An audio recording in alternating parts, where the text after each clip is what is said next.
Assalamu alaikum. I welcome you all in the online lectures from Dr. Nas. I am Dr. Nas, Dr. Naveed Ahmed Sheikh, and today we're going to start the lectures, online lectures about the cardiology, and inshallah one by one we will cover all the topics from the basics of basic cardiology. So our today's topic is acute myocardial infarction. Without wasting time, we will rush towards our topic and we will cover all the essential things of acute myocardial infarction. In the first lecture, today's lecture, we will cover the universal definition of the acute myocardial infarction, the pathophysiology, the signs and symptoms, the diagnostic criterion on ECG of the ST elevation MI, and the other investigations for acute myocardial infarction, types of myocardial infarction, and the risk stratification, and what are the risk stratification scoring system of the acute myocardial infarction, and in the last but not the least, the immediate emergency management of acute myocardial infarction in the emergency room or the emergency department. So what is acute myocardial infarction? You know, in the world, the most common cause of the death, even that the majority of the deaths are caused by cardiovascular system, and in cardiovascular system the ischemia is the most common culprit. So what is ischemia, what is acute myocardial infarction, how does it occur? So what is the pathophysiology actually behind the acute myocardial infarction? And once we get through all these things, then we will move towards the definition of the acute myocardial infarction. So assume that this is the vessel valve. These are the coronary vessels.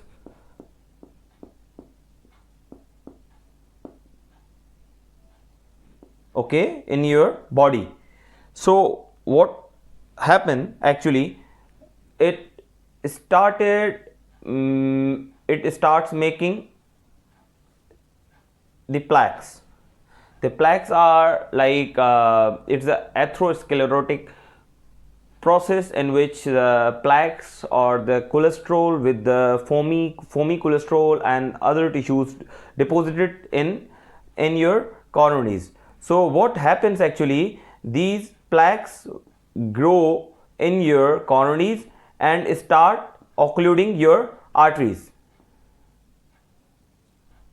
but until the flow is reserved in your coronaries, patient won't develop symptoms. What happens once this thin capsule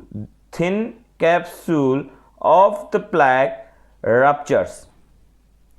What happens then? The blood goes in contact with the internal matrix of plaque. In the blood, platelets activate, okay, and the platelets activated by the other system or the clotting system of our body, and it recognizes it as a foreign particle. So they started a clotting process here by activation of the fibrin and other clotting system. Okay, so what happens actually, that when this clotting system and the clotting process activated by the platelets and by the other cytokines and by the other responses of our body, they produce a thrombus here and completely occluded our artery. Because of the complete occlusion of the artery, so the muscle which is actually supplied by this artery, like the myocardium, endocardium and the pericardium, there are the three processes involved in this complete occlusion of the artery. One, we discussed that the rupture. One is the rupture of atherosclerotic plaque. Second is dissection, and third is erosion. So by rupture, dissection or erosion of the atherosclerotic plaque, the matrix, the inner material of plaque goes in contact with the blood and the platelet, where platelet activated by the body, by the response of our body, and it starts clotting it starts clotting our blood. So what happens actually, that when it starts clotting, clotting our blood, they cause a complete occlusion of artery, which ultimately causes what? Infarction.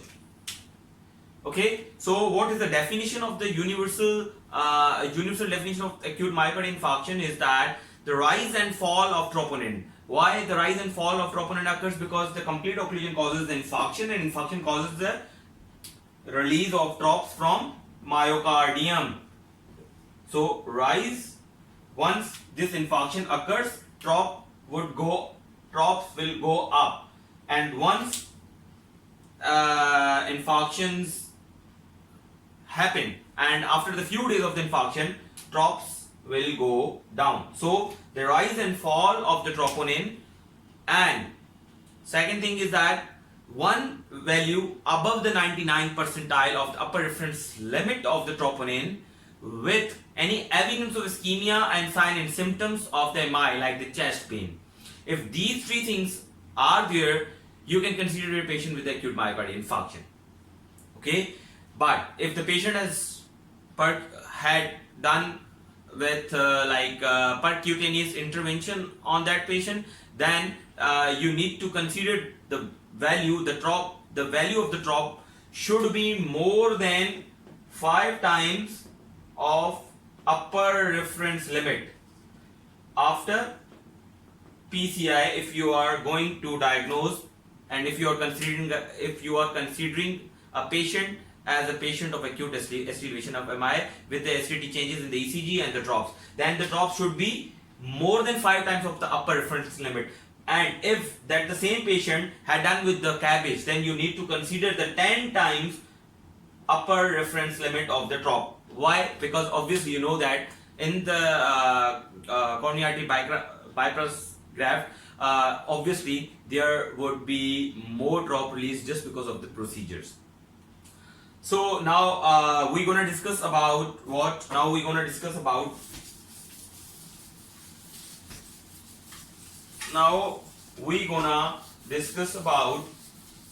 types of MI. There are 5 types of MI. Okay.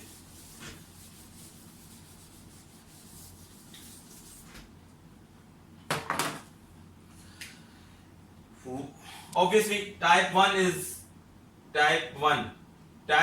the most common type, which occurs because of rupture, dissection, and erosion of plaque. And type 2 is because, as I told you, that always there are the plaques in high risk patients like smokers, diabetic patients, and the multicomorbid patients with the hypertension and all these with the family history and the hypercholesterolemia. They always had what? The plaques. Anything which actually raises the demand of the heart, it would create a demand supply mismatch. Heart needs more blood, but because of this partial occlusion, body cannot give enough blood to the heart. So it would the MI because of this cause is the type 2 MI, and we will tell it that this is a type 2 MI because of the demand supply mismatch. Okay, and the type 3 MI. Type 3 MI, the MI which occurs in the patient and cause death of that patient, and which will be presumed because of the cardiac arrest, but there would be no evidence. So sudden cardiac death with no evidence, suspected MI, would be the type 3 MI. Okay, so note these things please. And now we came to the type 4A and type 4B. Type 4A, the MI, because of the PCI, any peri-procedural MI, because of the percutaneous intervention is type 4A, and the MI because of the stent thrombosis. Stent thrombosis, as you know that the most common stents we are putting nowadays are the drug-eluting stents, DAS stents, and the most problematic and the most important, and we can say that the notorious complication of that DAS are that drug-eluting stents is that it would give us a stent thrombosis. So the MI because of the stent thrombosis is type 4B. And what is the type 5 MI? Type 5 MI is MI associated because of CABG, post or peri-procedural CABG. So these are the 5 types of MI. Okay, later on we will discuss about the stent thrombosis. And what is the stent thrombosis? Actually, there are the 3 types of the stent thrombosis. Let me tell you about the stent thrombosis.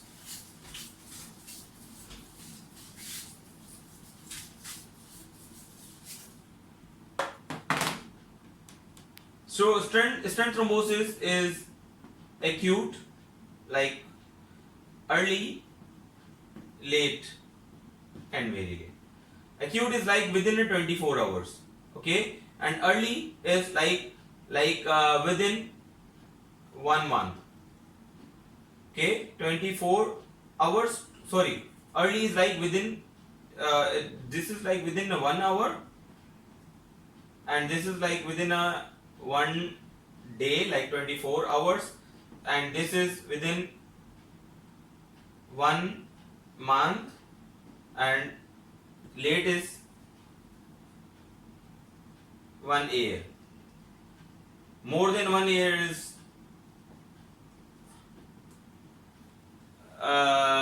less likely, but there are the cases which actually has been reported with the stent thrombosis after 1 year. So acute is within 1 hour, and early is within 24 hours, and late is within 1 month, and very late is like after 1 year. Oh, within 1 year, and after 1 year is less likely, but there are the cases. So in those cases who are actually high risk for the stent thrombosis, we continue DAPT, like the dual antiplatelet therapies in those patients. Now the symptoms. Okay, how we actually clinically diagnose the acute acute MI. So all patients who are coming with the chest pain, typical, atypical, or whatever, or the non-cardiac, they should go for the ECG. Any chest pain should go for the ECG within 10 minutes. This is a class 1 indication. From American College of Cardiology and American Heart Association, that all the patients with the chest pain, cardiac, non-cardiac, and with atypical chest pain, they should go for the ECG within 10 minutes. So on the ECG, we will diagnose it as a ACS or suspected ACS, or like chest elevation MI. So with the symptoms, so now chest pain. How and what would be the character, and what type of the chest pain would be there with the our MI patient? So the chest pain should be, we will describe and elaborate the chest pain in so many things, like in so many parts. One is the site. Site should be substernal, but it can be anything below the chin, above the abdomen, above the umbilical, below the chin, above the umbilical. So anything here is the chest pain actually. So the pain of the MI can be anywhere below the chin and above the umbilicus. What would be like the onset? The onset would be gradual. Gradually increases and then suddenly intensity would increase. Okay. Character. What would be the character? That the character would be heaviness, most common heaviness. It might be burning, nauseating type of sensation would be there, which would be the angina equivalent, but the most common is heaviness, and the worst worst feeling and like the congestive feeling in the chest, like devil is sitting on the chest. These all are the symptoms which actually patient tells us while describing about his or her chest pain. So radiation, these radiation would be anywhere, like it would be on the right side. It would most commonly it radiates towards the left side, jaw and the lateral part of the left arm, but it can be radiated anywhere, like the right side and like the abdomen. Most common like the inferior wall MI patients have most of the time their chest pain radiating towards the umbilicus or the epigastral area. So site, onset, character, radiation, and the associations would be obviously nausea, shortness of breath, vomiting, syncope, okay, feeling of impending doom, okay, and the radiation association. These are the things that patient would tell you, or otherwise you need to ask from the patient that which type of chest pain is going on, or if he or she is giving the history of like the past history of the chest pain, then you need to elaborate all these things with their chest pain. Okay, site, onset, character, and other things are the relieving and triggering factors. Relieving, is it relieved by rest? Because the pain of the MI never will be relieved by rest. Okay, and it would last for more than 20 minutes. Okay, so it would not be relieved by anything like the sublingual nitrates or any nitrates and rest. And the triggering factors would be exercise or any event which actually triggered, like any sympathomimetic activity, emotional distress, smoking, anything which actually triggered that event.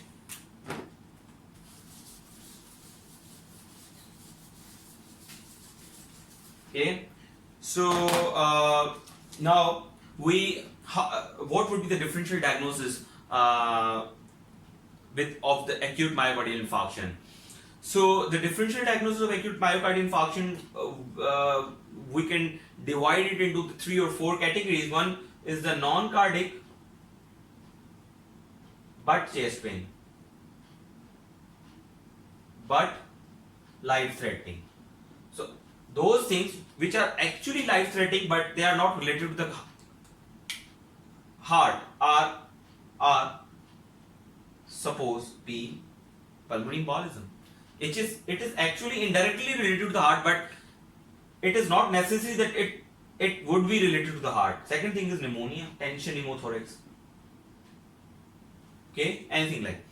So anything which is actually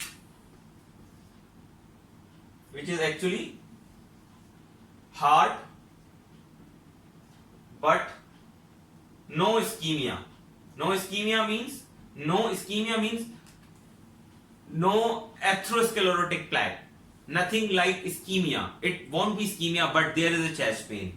That would be P again, aortic dissection, and these would be the emergencies.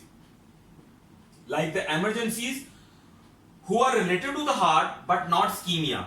Okay, these are the pulmonary embolism, aortic dissection, acute pericarditis, myocarditis, aortic stenosis, hypertrophic cardiomyopathy. These all patients may come in the cardiac emergency with the symptom of the chest pain and the short of breath and the angina equivalent. So you need to evaluate these patients like that. Okay. So now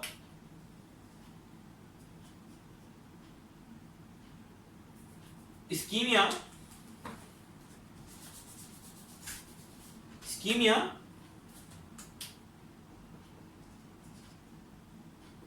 but no atherosclerosis. Atherosclerosis means no plaque, which we actually discussed previously. ACE, HCM, hypertensive crisis, okay, and anemia, anything which actually imposes or causes demand supply mismatch, they would come into the category of this thing. Okay. So now anything who have ST elevation on the ECG but no MI. What would be those cases that patient won't have MI but will have ECG ST elevations on ECG but no MI? One is LBB, second is Brugada.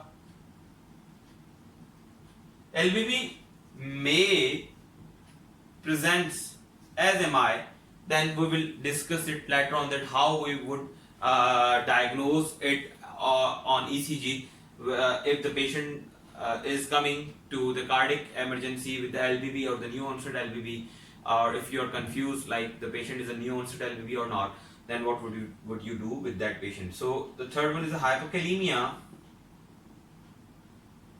Sort of. These are the things which who patient actually come as so LV hypertrophy. These patients actually come with ECG ST elevation ST elevation with no MI. Okay. Note these things. These things are actually very much important, and these are the most commonly asking questions by your supervisors, by your seniors. So if you will learn by heart all these things, then you will never ever face the problems or the miseries in your wards or in your clinical practices. So these were the differential diagnoses. So now the laboratory examination of the patient, if the patient is coming in the ER with chest pain, you have done the ECG and ECG showed the ST elevation MI or sort of like the suspected changes, then you would go for the obviously biomarkers. And the very important biomarker here we have is the TROP. And you know that we have two modalities with the TROP. One is the conventional TROP and second one is high sensitivity TROPs. What is the difference between these two? The conventional one actually gives the positive results after 5 to 6 hours, because it the capacity of this kit and this laboratory examination is that they only pick the troponins from the blood after 5 to 6 hours. But the high sensitivity TROP picks the troponin from the blood in the myocardial infarction or in the suspected patient within 1 to 3 hours. So if you are doing a high sensitivity TROP with a suspected MI plus minus ECG changes and you have done the TROP on the 3 hours, high sensitivity TROP on the 3 hours, and the TROPs are negative, then the most probably that patient would not be MI, would not be myocardial infarction or sort of.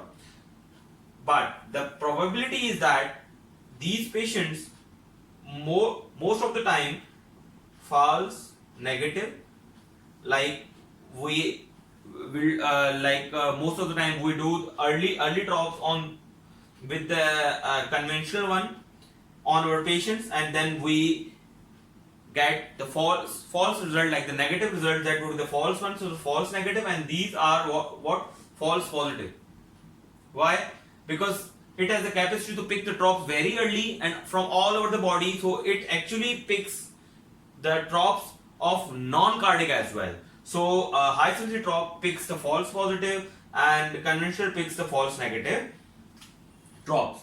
Okay, so now these were the and other biomarkers like LDH, myoglobin, CKMB. There's no now scientific role or any recommended role from the American Heart Association or American College of Cardiology. So nowadays these are the class 3 to get done. So please, if you are practicing and if you are prescribing these biomarkers for the diagnosis of the myocardial infarction, don't do that. Now the diagnostic testing, very important. Diagnostic criteria of ST elevation MI in ECG, on ECG. What is the diagnostic criteria of MI on ECG? More than 1 mm ST elevation in 2 or more than 2 contiguous leads, okay, except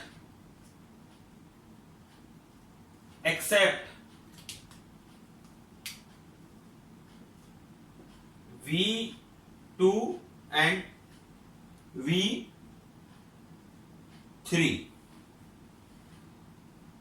What you need to get that the 1 mm ST elevation MI, 2 or more than 2 contiguous leads, the patient is diagnosed as the ST elevation MI except 2 leads, V2 and the V3, which is in the male. If the male is less than 40, then these in these leads ST elevation should be more than 1.5.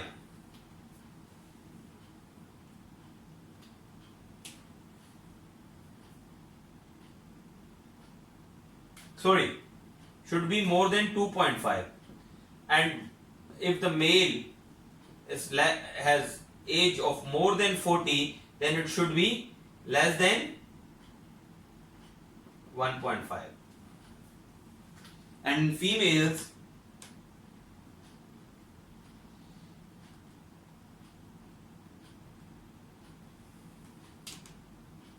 sorry, very sorry, very, let me correct you, because I don't want you to share the false things. So what the 1 mm ST elevation MI, 2 or more than 2 contiguous leads except V2 and V3 in man age more than 40 years, if the ST elevation MI, if the ST elevations are more than 2 mm, it is diagnosed as ST elevation MI. And if the man is age less than 40 years, then it should be more than 2.5. It should be more than 2.5.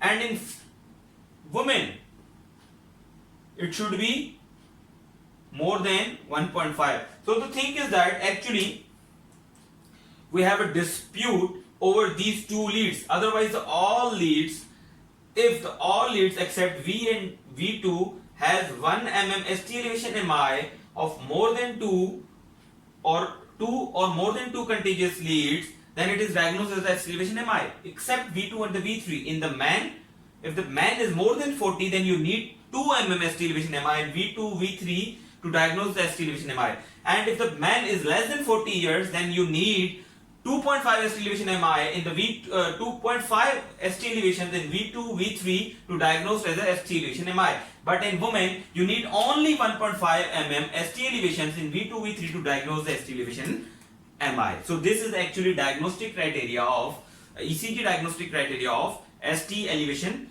MI. Okay. So now we briefly discuss about the mortality in the risk scoring system, and then we will move towards the initial immediate management of the MI.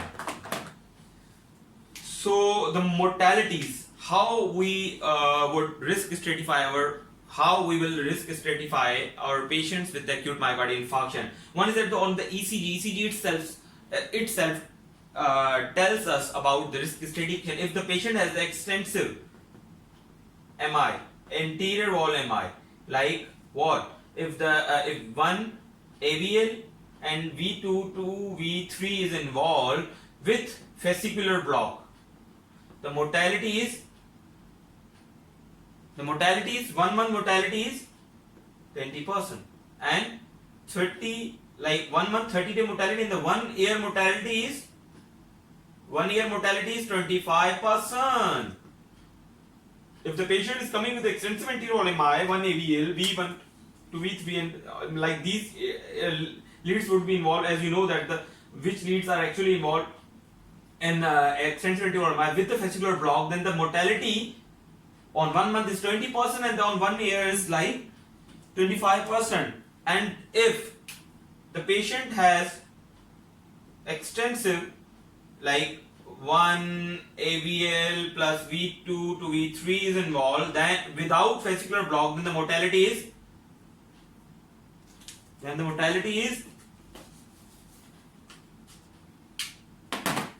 10% 30 days and 20% 1 year. So look at this, that the ECG itself and the data itself tells us about the risk stratification of the patient. So if the patient is coming with extensive anterior wall MI with the fascicular block, obviously you need to hurry, like you need to hurry, and you need to think about that patient. You cannot leave that patient anyhow. Okay, obviously you cannot leave any ST elevation MI, even the patient is coming with inferior MI, but you should have awareness about the risk stratification, that if you have the 2 or 3 patients at once with inferior MI, extensive anterior MI and the lateral MI, then you should be well aware about that which patient should deserve to be reperfused first. Okay, so these are the modalities, the extensive anterior MI and the anterior wall MI. What would be the other ones, like lateral wall MI, inferior wall MI? These all almost have other MIs like almost have 10% on the 30-day mortality and 5 to 10% on the 30-day mortality and 10 to 12% on 1 month 1 year mortality. Other risk stratifications we have. Okay,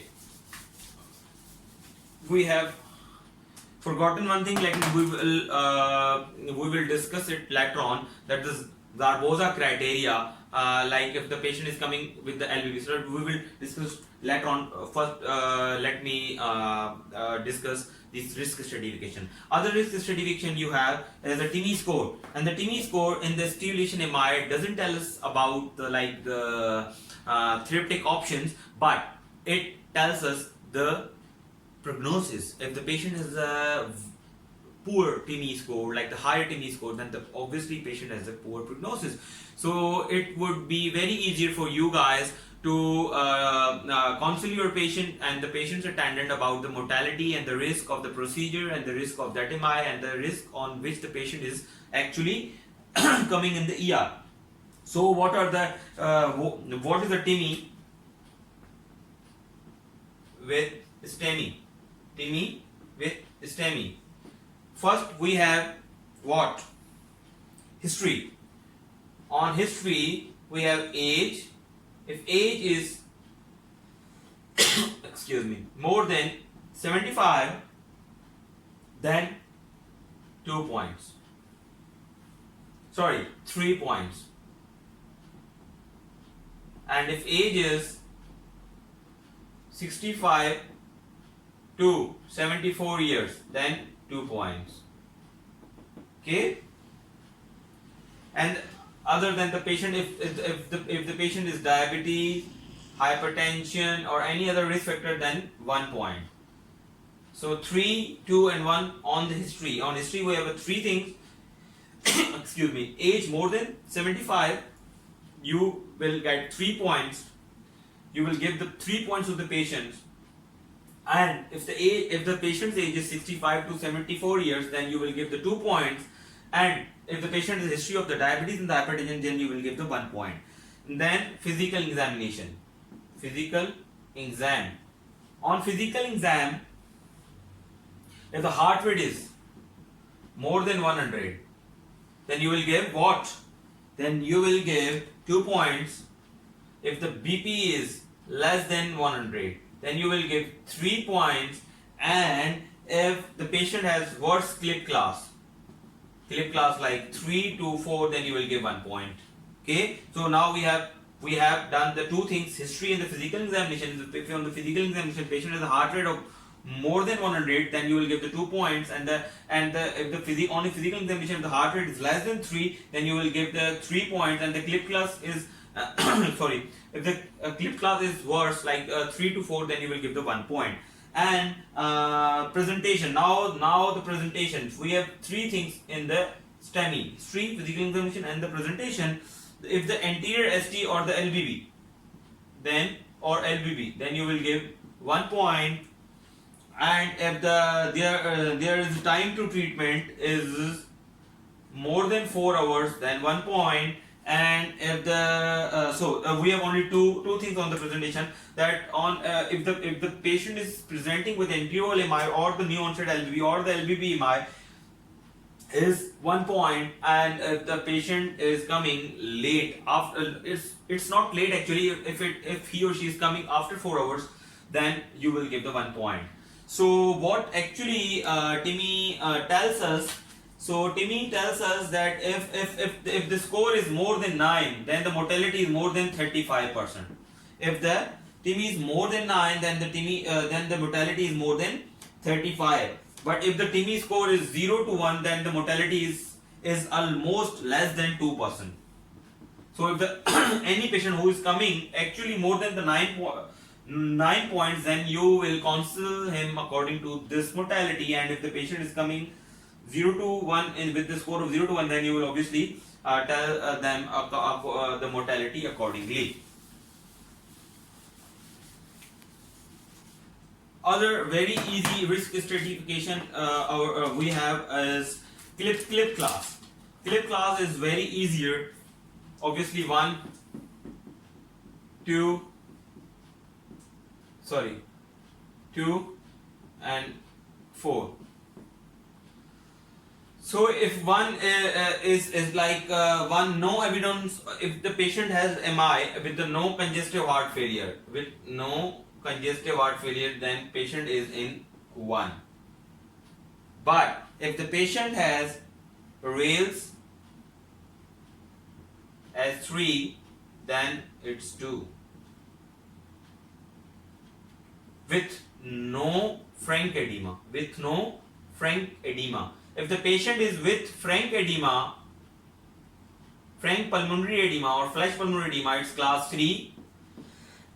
But this patient would have blood pressure more than 100. That patient would not be in cardiogenic shock. But if the patient is in cardiogenic shock, then it is class 4. It is important that if the patient is in cardiogenic shock, irrespective of that the patient has developed the signs of this heart failure or not, then again this patient with the MI plus cardiogenic shock will come into this category, will not come into this category. So what is the mortalities? Now look at the mortalities, which are actually very important.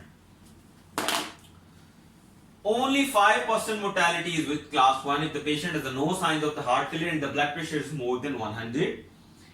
And the mortality is almost 14%, like it would get double if the patient has RELS or S3 gallop. Okay? And if the patient has a pulmonary edema, then the mortality is 32%, and if the patient is cardiac shock, then the mortality is 57%. So look at the numbers and look at the signs. So if the patient has these signs, then you have these numbers. You need to counsel your patients according to these numbers. Okay. Now we have one more score, is Grace score, which is actually common score in all acute coronary syndrome, either non-ST elevation MI, ST elevation MI, or unstable angina.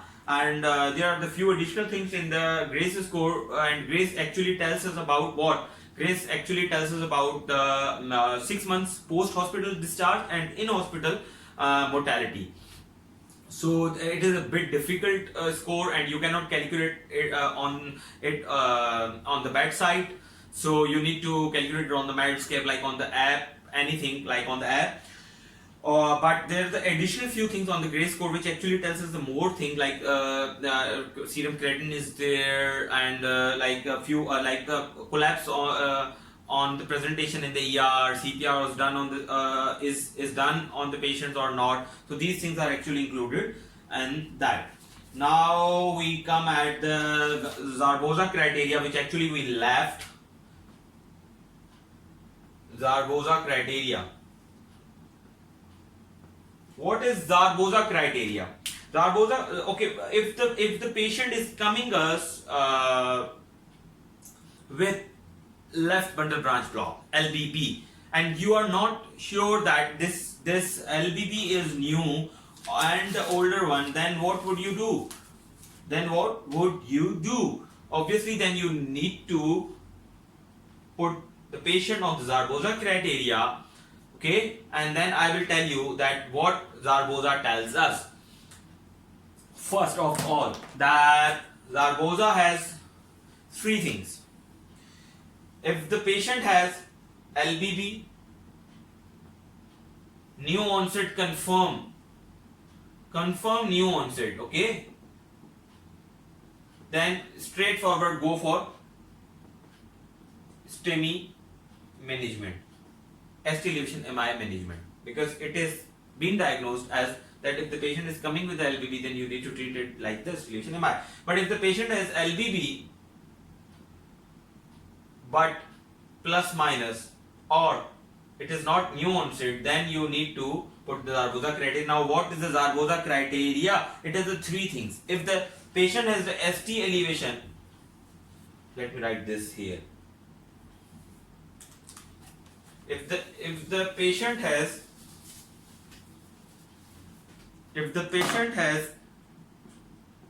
ST elevation more than 1 mm, more than or equal to 1 mm, okay, 1 mm concordant to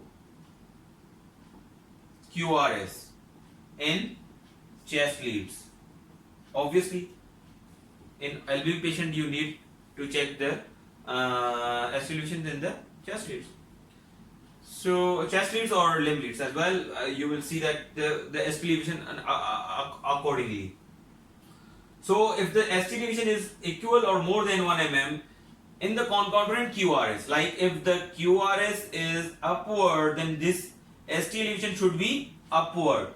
If this distance is more than 1 mm or equal to 1 mm, then this is diagnosed. So it has a 5 points.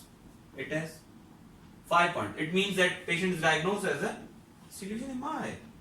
Let me tell you. If the patient has the ST elevation, if the ST elevation more than or equal to 1 mm, if the more than 5 mm discordant, like if this is and this elevation is here, and if this is 5 mm, this is 5 mm. So it has how many points? It has only 2 points. If the concordant elevation, it has the 5 points, but if it is a discordant, like the QRS is the downward and the ST elevation is upward, then it is only 2 points. And if there is a depression of more than, if there is a ST depression of more than 1 mm or equal to 1 mm in V1 to V3, it has 3 points. It has 3 points. So what is the significance of this Zarboza criteria? If the Zarboza criteria have more than 3 points, then it has sensitivity of 90% and specificity of 80% that this patient has MI. If the patient has 3 points according to the Zarboza criteria, then it is 90% sensitive and 80% specific that patient has MI. So this is the actually Zarboza criteria is very important, very important to diagnose the discrete MI who are actually hidden behind the left bundle branch block on the ECGs.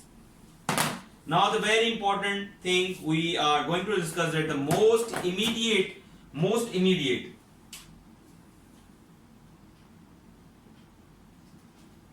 then we will finish it over here and then we will continue it on other day with the rest of the treatment of the acute ST elevation MI, that what would be the strategies and all these things, and we will discuss it in very briefly and scientifically, inshallah.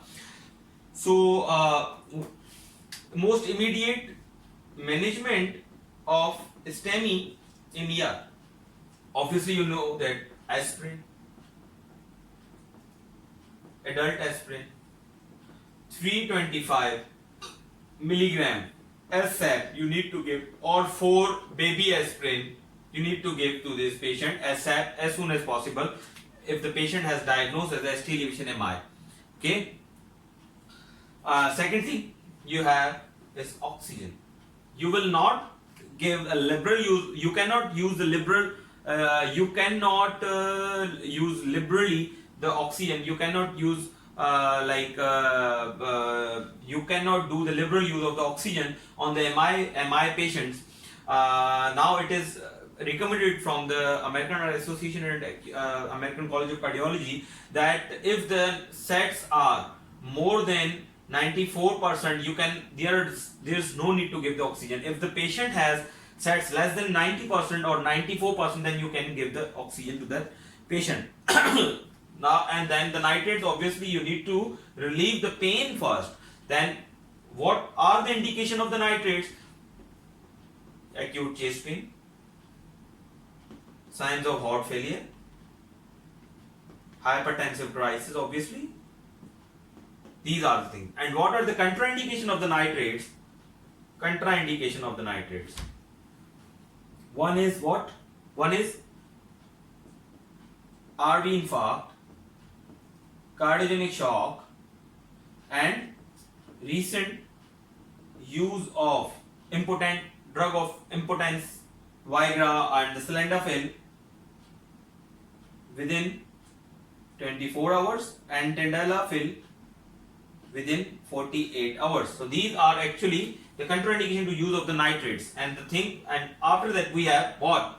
We have to relieve the chest pain, because the most important thing in the acute MI and the most immediate thing is that you need to give relief to the patient from the chest pain. Then morphine. You cannot use, you cannot do the liberal use of morphine as well, because Crusade trial shows that liberal use of morphine actually raises what? Mortality. All those patients in which they use morphine liberally, and that trial showed that it actually increases the mortality if you will use the morphine liberally. Now after morphine we have the most important thing is P2Y12 inhibitor. Little bit we will discuss here that what is the aspirin and what is the P2Y12 inhibitor, and then we will move onwards. What is the aspirin? Aspirin is COX inhibitor. It blocks thromboxane 2, which actually provides facility to the platelets to aggregate. Actually it provides facilitation to the platelet aggregation. Okay, platelet aggregation. So it actually blocks the aggregation, platelet aggregation. Thromboxane actually blocks the aggregation of the platelets. What? Aspirin. Now we will discuss here that what which P2Y12 inhibitor is suitable and which cannot. So we have we will discuss here very briefly that P2Y12 inhibitor, we have what options we have with the P2Y12 inhibitor. Well, most conventional and the most older one is obviously clopidogrel, then ticagrelor, then prasugrel. These are the oral ones, and then we have IV, that is the canigrelor. Okay, so the clopi, the tika, and the prasu. Obviously, in the Pakistan, the most readily available is clopidogrel, but there are a lot of data over clopi versus tika, clopi versus prasu, clopi, but here we're gonna discuss only that the loading of the clopi before PCI in ST elevation MI in the acute emergency management of acute ST elevation MI in emergency. So then that you need to give the patient 300 milligram of clopidogrel before what? In emergency room, okay, before PCI. But there is a lot of confusion that should we give the patient to the 300 loading dose or the 600 loading dose. Then Armida trial faded that confusion and make it very unambiguous that you need to give 600 loading dose. 600 loading dose before primary PCI. If the patient is going for the primary PCI and you have only this drug, then you need to give 600 milligram to because why? You can give 300, but Armida trial tells us that if you will give the 600 loading dose to the patient before going to the primary PCI, it would actually help patient to decrease the periprocessal MI. That's why. Okay. So one thing is that. Then other option, if the patient is not going for primary PCI and the patient is the patient has presented an non-capable PCI facility center. So what you will do then you have no other option than this one. According to the guideline, you cannot give this with fibrinolysis. You can only give this with PCI. You cannot give this with fibrinolysis. You cannot give this with the thrombolytics. Okay. So how much clopi you will give? Obviously 300 if the patient age is less than 75. If the patient age is more than 75, then you will give only 75 milligram of clopidogrel. Okay, so you will give the only 300 gram. If the age is less than 75, the age is more than 75, then you will give the only clopidogrel. These are not the options with the thrombolytics. Now we again come towards that if the patient is in PCI capable hospital, then obviously tika is superior to clopi. The trial was obviously Plateau, which was actually not on the ST elevation MI but was on the ACS. And another trial who told us that you can load the patient with tika, is Atlantic. Atlantic trial told us that you can load the patient with pre-hospital with ticagrelor. So actually, and these are not the option. You cannot give canigrelor, you cannot give the prasugrel before PCI or before left heart cath and before seeing or before knowing about the anatomy of the patient, anatomy of the quantities of the patient, and second the IV canigrelor you only because IV canigrelor is a very short half-life and the short onset, so you need to give the canigrelor in the cath lab.